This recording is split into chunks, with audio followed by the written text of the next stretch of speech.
शुरुआत करते हैं 2024 के लोकसभा चुनावों के छठे फेज में कल 7 राज्यों और 1 केंद्र शासित प्रदेश की 58 सीटों पर वोटिंग होगी। जम्मू कश्मीर के अनंतनाग राजौरी सीट पर तीसरे फेज में चुनाव होना था, लेकिन इसे उस समय स्थगित कर दिया गया था और अब यहां पर छठे फेज में वोटिंग होगी।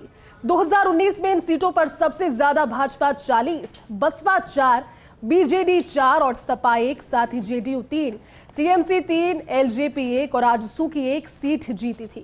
कांग्रेस और आम आदमी पार्टी अपना खाता तक नहीं खोल सकी थी। इस फेज में 3 केंद्रीय मंत्री धर्मेंद्र प्रधान, कृष्णपाल सिंह गुर्जर और राव इंद्रजीत सिंह मैदान में हैं।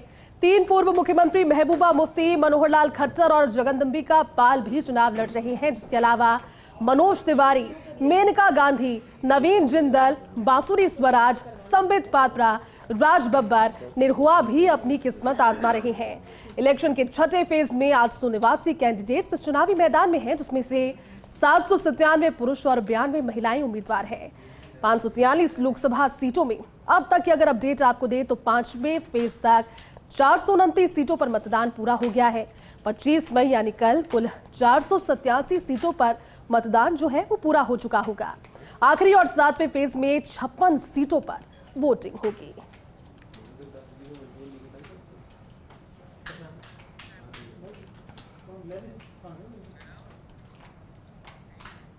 तो वहीं प्रधानमंत्री नरेंद्र मोदी का लोकसभा चुनावों के लिए धुआंधार प्रचार जारी है और इसी कड़ी में प्रधानमंत्री नरेंद्र मोदी हिमाचल के दौरे पर रहे।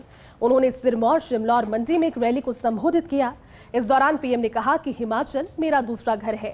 कांग्रेस ने हिमाचल में विधानसभा चुनावों में कई गारंटियां दी, लेकिन किसी को कुछ मिला नहीं।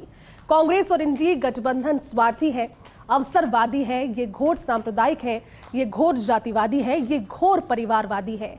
जब बॉर्डर स्टेट में सड़क बनाने की बात आती थी तो कांग्रेस के हाथ पांव फूल जाते थे। कांग्रेस डर जाती थी कि अगर सड़क बनाई गई तो उसी सड़क से दुश्मन भीतर आ जाएगा। ऐसी डरपोक सोच मोदी के मिजाज के साथ मेल नहीं खाती।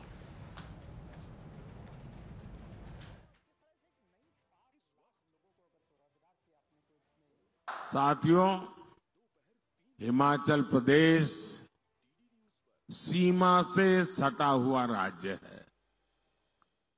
हिमाचल के लोग एक मजबूत और ताकतवर सरकार का मतलब जानते हैं। मोदी आपके लिए जान की बाजी लगा देगा, लेकिन आप पर कभी संकट नहीं आने देगा। आपने कांग्रेस का दौर देखा है, जब एक कमजोर सरकार देश में हुआ करती थी, उस समय पाकिस्तान हमारे सिर पर चढ़ करके नाचता था। कांग्रेस की कमजोर सरकार दुनिया में गुहार लगाती फिरती थी। मोदी ने कहा, भारत अब दुनिया के पास भीख नहीं मांगेगा, भारत अपनी लड़ाई खुद लड़ेगा। साथियों, हिमाचल प्रदेश सीमा से सटा हुआ राज्य है। हिमाचल के लोग एक मजबूत और ताकतवर सरकार का मतलब जानते हैं। मोदी आपके लिए जान की बाजी लगा देगा, लेकिन आप पर कभी संकट नहीं आने देगा। आपने कांग्रेस का दौर देखा है, जब एक कमजोर सरकार देश में हुआ करती थी, उस समय पाकिस्तान हमारे सिर पर चढ़ करके नाचता था। कांग्रेस की कमजोर सरकार दुनिया में गुहार लगाती फिरती थी। मोदी ने कहा, भारत अब दुनिया के पास भीख नहीं मांगेगा, भारत अपनी लड़ाई खुद लड़ेगा। और फिर भारत ने घर में घुस करके मारा।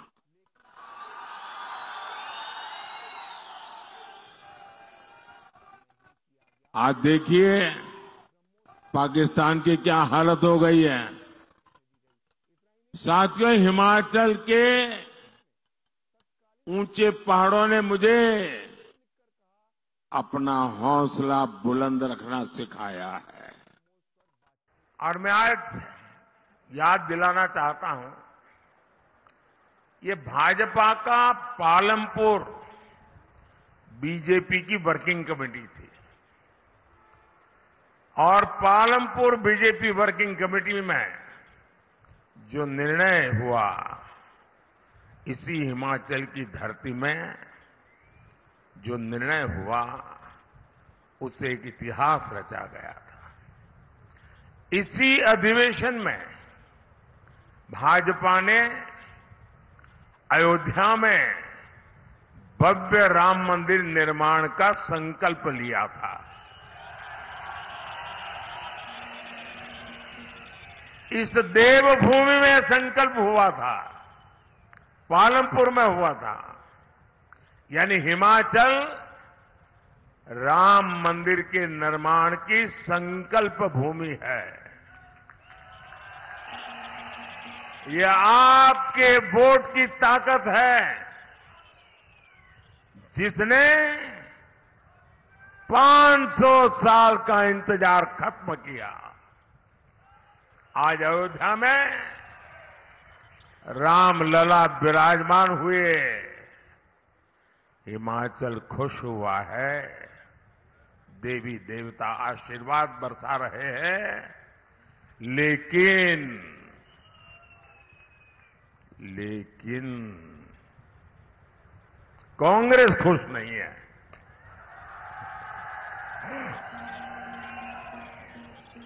अगर आपके एक वोट ने मोदी की ताकत नहीं बढ़ाई होती तो कांग्रेस कभी राम मंदिर नहीं बनने देती।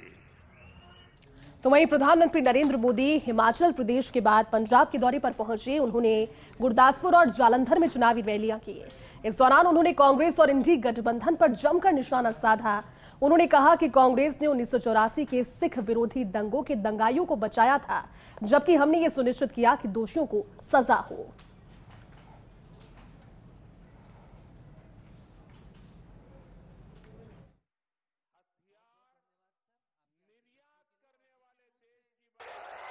साथियों, 2024 का चुनाव ये देश को नेतृत्व देने का चुनाव है।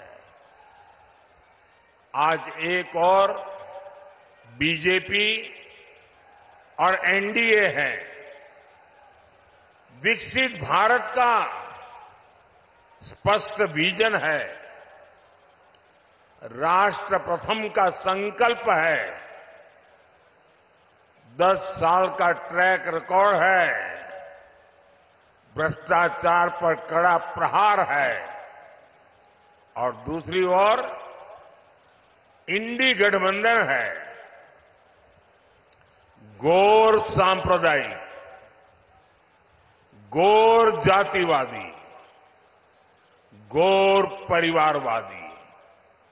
ये कांग्रेस झाड़ू वाले, ये इंडी गठबंधन के लोग, ये देश की जनता को पता नहीं क्या समझते हैं। क्या देश की जनता समझदार है ऐसा उनको लगता नहीं है क्या? आए दिन जनता को मूर्ख बनाने के लिए भांति भांति के खेल खेल रहे हैं।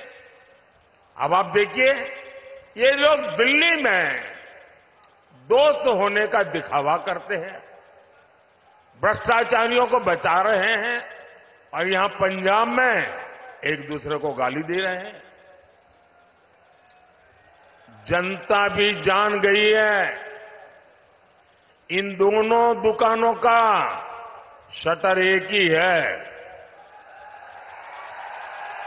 साथियों, देश में 5 चरणों का चुनाव हो चुका है।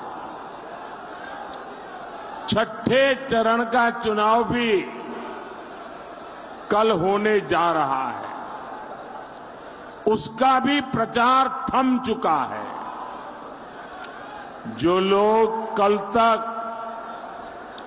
बीजेपी के खिलाफ गुब्बारा फुला रहे थे, उनका गुब्बारा भी फूट चुका है। अब कांग्रेस और इंडी गठबंधन वालों को कोई वोट देना नहीं चाहता। आप अगर जालंधर में चौक में खड़े रहिए, 100 लोगों को पूछिए किसकी सरकार बनेगी, किसकी सरकार बनेगी। आप जालंधर के चौक में जाकर के पूछिए, 100 में से 90 लोग कहेंगे कि मोदी की सरकार फिर से बनेगी। जब ये पक्का है, ईश्वर रूपी जनता जनार्दन ने फिर एक बार मोदी सरकार बनाना तय कर लिया है, तो कौन ऐसी गलती करेगा कि जो किसी और को वोट दे? क्या कोई अपना वोट बर्बाद करना चाहेगा क्या?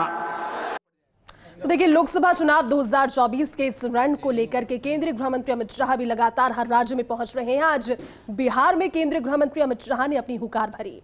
उन्होंने भोजपुर में जनसभा को संबोधित करते हुए कांग्रेस और आरजेडी पर जमकर प्रहार किए। उन्होंने कहा कि हम पाकिस्तान के एटम बम से डरते नहीं हैं। पीएम मोदी ने धारा 370 को समाप्त किया है। पीओके भी भारत का एक अभिन्न अंग है।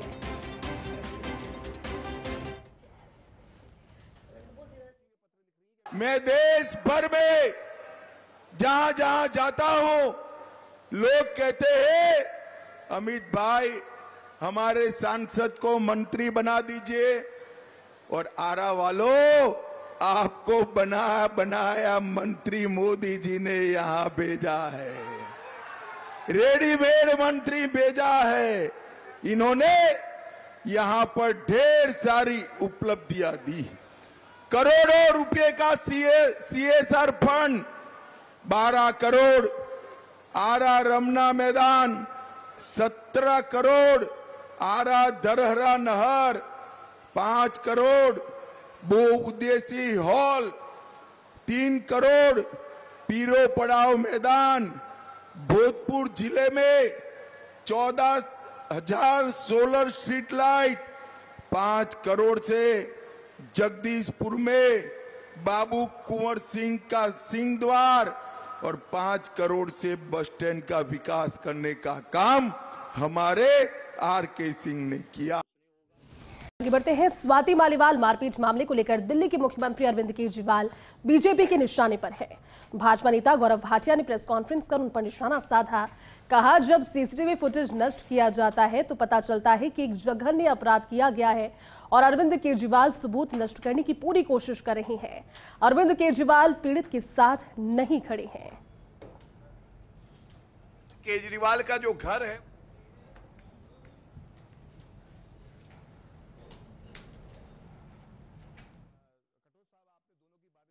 अरविंद केजरीवाल जी मुख्यमंत्री के पद पर बैठे हो, संविधान की शपथ ली है, सबसे सवाल पूछते आए हो।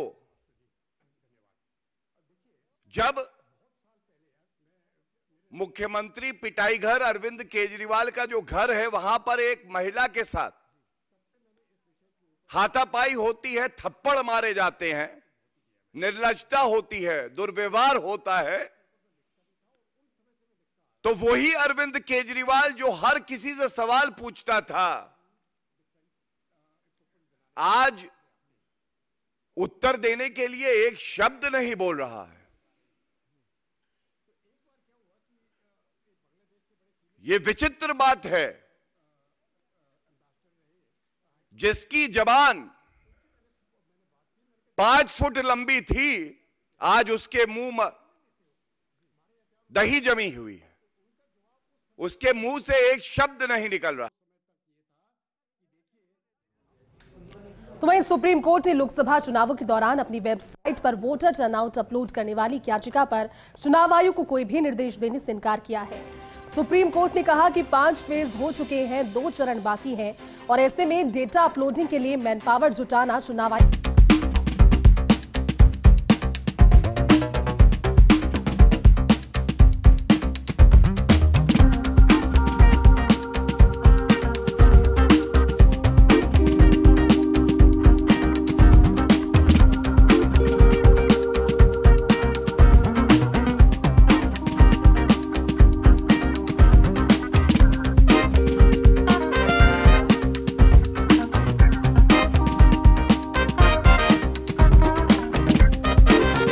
चलिए बात कर लेते हैं गर्मी के सितम की। उत्तर भारत के अधिकांश राज्यों में तापमान जो है वो 40 से 46 डिग्री तक पहुंच गया है। दिल्ली, हरियाणा, पंजाब, उत्तर प्रदेश, राजस्थान, मध्य प्रदेश और गुजरात में अगले 5 दिन ऐसे ही हालात रहेंगे। इन राज्यों में लू का भी रेड अलर्ट जारी किया गया है। राजस्थान में अगर बात की जाए तो लू और गर्मी की वजह से कई लोगों की मौत हो गई है। बाड़मेर में तापमान लगातार दूसरे दिन भी 48 डिग्री के पार रहा, जहां तापमान 48.8 डिग्री पर पहुंच गया। जैसलमेर से सटे भारत पाकिस्तान बॉर्डर पर तापमान 53 डिग्री सेल्सियस तक पहुंच गया है। तो वहीं राजस्थान के सरकारी अस्पतालों के सभी डॉक्टर्स और पैरामेडिकल स्टाफ की छुट्टियां रद्द कर दी गई है। यूपी के गौतम बुद्ध नगर जिला प्रशासन ने नोएडा और ग्रेटर नोएडा के सभी स्कूल्स में कक्षा 9वीं से 12वीं तक के छात्रों के लिए छुट्टी कर दी है। लोग गर्मी से बचने के लिए अलग अलग तरह के जतन कर रहे हैं।